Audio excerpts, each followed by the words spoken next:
All right, well, we all know that this past weekend was not only a big one for fun and sport and all kinds of things, but it was also a big one for South African fashion as the fashion calendar was kicked off with SA Menswear Week, where an autumn-winter showcase of some of the most, I think, sought-after, talented and innovative menswear designers was on show, from new kids on the blocks to those established favourites this season. And, of course, Alexis Cheffe-May was our lady on the scene, getting the front row seat to bring us all of the action from this weekend. How are you doing? Very good. How are you? Very, very, very well. And I'm glad that you're here because I missed out on all of the action of SA Men's. Oh, there was so much going on this weekend, though. Yeah, so let's talk quickly about the collections which really stood out for you for this season. Look, there was so much talent this year. It was actually, it's quite difficult to pick just a few to talk about, but here goes. Richard Mnisi, he is now a master of elevating street style, you know, athleisure culture and making it runway desirable.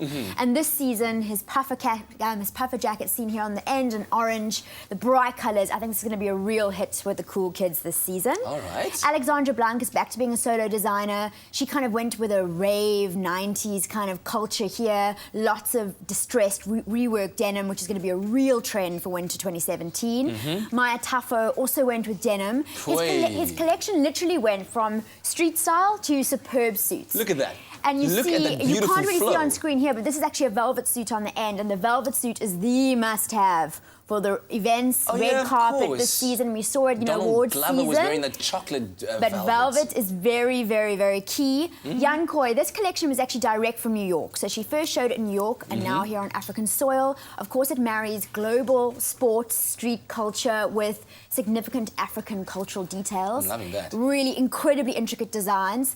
And Nigerian Londoner, Tokyo James, military-esque little collection here about a society on the brink of war. America looking at you.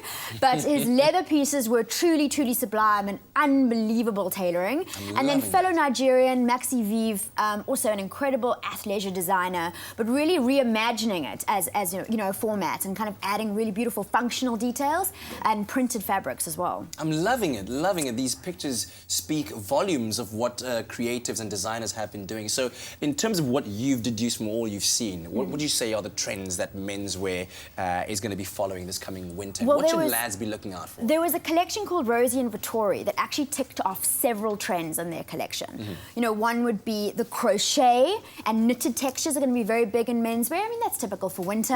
Velvet as well, and of course the bomber jacket being a key piece. And talking texture, with textures, tassels were also massive across menswear, detailing, accessories, Young Koi collection here along the bottom. And of course, the slogan tee has given way to the slogan back. So we're seeing shirts and jackets being just as eye-catching from the back as they are from the front. Yeah, the weekend doing a range coming up now this winter, which I think will be pretty cool with the X. Thank you very much. Pleasure, always good to be here. Really appreciate it. All of the fashion stories from the past weekend's SA Menswear Week. So why not give your game a bit of, or your winter threading game a bit of an update? And let us know, maybe you have some other trends that you're going to be following. Of course, use our hashtag Expresso Show. But let's continue with this morning's edition of your Feel Good Breakfast Show.